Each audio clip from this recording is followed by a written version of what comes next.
அதுனா Coca Cola bonda குடிக்கிறதுக்கு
அன்பார்ந்த சபைக்கு அடிவழி பணிவான வணக்கம்.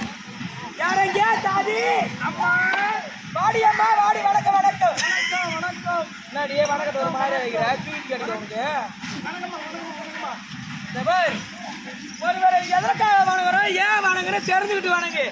நீ மாடி ஏடாதார கொம்பு தூக்கி தூக்கி ஏடாதுற வணக்கம்மா வணக்கண்டி. எதற்காக ஒருவரை ஒரு வணங்குறது தெரியுமா? எண்ணிலும் எண்ணிலும் இருக்கும்படியான ஆனவர்கள் உள்ளத்திலோ இறைவனானவர் இருக்கின்றான். சிற்பிகள் கட்டிடம் திருக்கோயில் உள்ளாக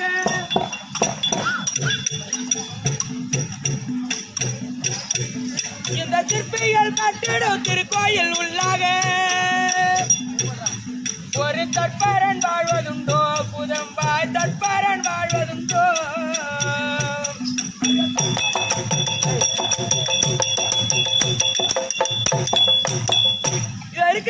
சிற்பிகளால் கட்டப்படக்கூடிய கற்கோயில் கல்லாலையும் இருக்க முடியாத செங்கல்லாலையும் கருங்கல்லாலையும் சிற்பிகளால் இருக்க முடியாத சமதிகளால் கட்டக்கூடிய கட்டக்கூடிய திருக்கோயில். இப்பேற்பட்ட திருக்கோயில்ல தெய்வம் இருக்குன்னு நினைக்கிறியா? கிடையாது. இந்த தெய்வமானது எப்பேற்பட்ட கோயில் உள்ள இருக்கிறது. இந்த சுத்த ஸ்தலங்களில் இருக்கின்ற தெய்வம் போல், இந்த சுத்த ஸ்தலங்களில் இருக்கின்ற தெய்வம் போல் ஒரு மெத்த ஸ்தலமும் உண்டோ குதம்பாய், மெத்த ஸ்தலமும் உண்டோ.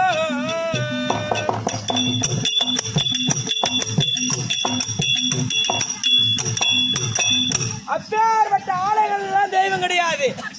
அதெல்லாம் இப்ப நாமளா நியமிச்சுக்கிடுது. ஒரு தெய்வமானது இது இருக்கிறது நாரும் சதை எலும்பு ரத்தத்தால் ஆன கிரேகம்.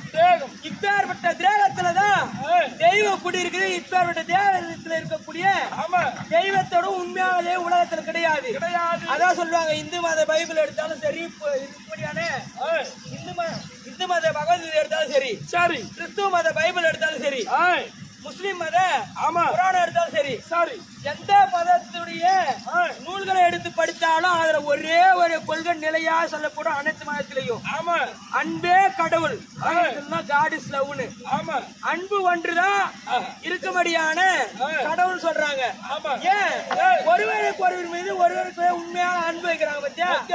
அதுதான் மனித மக்கள் அனைவரும் எல்லாரும் தான் நடமாடுறோம், போறோம், வரோம். ஒரு மனிதர் மனதில் இருக்கக்கூடிய பொய், பொறாமை, சூது, களவு, பேடு அனைத்து நீக்கி எவன் ஒருவன் தூய உள்ளன்போடு ஒருவருக்கு ஒருவர் அணுகிறாங்களோ, ஒருவருக்கு ஒருவர் பேசிக் கொள்கிறாங்களோ, அவங்களே தெய்வத்திற்கு அடையாளமா கருதப்படுவாங்க. ஆமா, இப்பேற்பட்ட இந்த கிரகம், இந்த தேவத்துள்ள இருக்கக்கூடியான தெய்வத்திற்கு என்னென்ன பூஜை நடக்குது தெரியுமா? எப்பேற்பட்ட அபிஷேகம் நடக்குது தெரியுமா? சற்ற வஸ்துக்கும் மாணிக்க குன்றுக்கும், இந்த மாசற்ற வஸ்துக்கும் மாணிக்க குன்றுக்கும் அடி காணிக்க நல் மனமே புதம்பாய், காணிக்க நல் மனமே.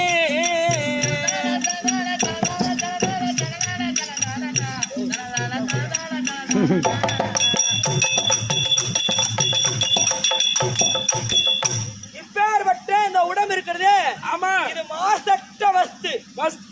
அதான் சொன்னா தூயம் உள்ள கொண்டவனாக யாவனும் இருக்கின்றானோ அப்பேற்பட்ட இடத்திலேயே அந்த தெய்வமானது குடியிருக்கும்.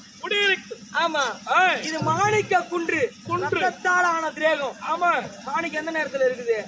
சிவப்பு நேரத்துல, சிகப்பு நேரம். அப்பேற்பட்ட ரத்தத்தால் ஆன மாணிக்க குன்று. இப்பேற்பட்ட மாணிக்க குன்றில் உள்ளே இருக்கும்படியான தெய்வத்திற்கு நாம் எல்லாம் காணிக்கையா கொடுப்பது நம்ம ஊன் உடம்பே ஆள உள்ளம் பெறும் கோயில் சொல்றாங்க பத்தியா? இந்த கோயில்ல இருக்கக்கூடிய தெய்வத்திற்கு ஒரு மனிதனும் காணிக்கையா கொடுப்பது என்ன தெரியுமா? நல்ல மனம். ஆமா, உள்ளன்போடு ஒருவருக்கு ஒருவர் அணுகிறது.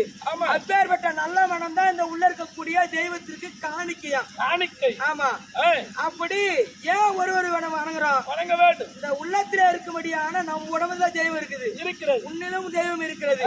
அதை வணங்குறதால்தான் இந்த உள்ளத்திலேயான வடிவம் சொல்ல முடியுமா? முடியாது, கிடையாது. அதனாலதான் இப்படி ஒருவருக்கு ஒருவர் கரமும் சிரமும் சேர்த்து வணங்கணும். அந்த வணக்கத்தை ஒழுங்கா வைங்க. நீ மான புத்தித்துக்கு அடிச்சு போற, அது மாதிரி அடிக்காத. என்னத்த முகத்தை இவ்வளவு சொல்லி நாய குளிப்பாட்டி நடுவிட்டு வச்சாலும் வாழை குழந்தை அங்கதான் போவோமா? அது மாதிரி கதையா போதுமா கதை? யாருக்கிட்ட எப்படி பேச தெரிஞ்சாருந்து பேசு தம்பி. சொல்லுவாங்க பெரியவங்க. புள்ள பார்க்க முடியாது,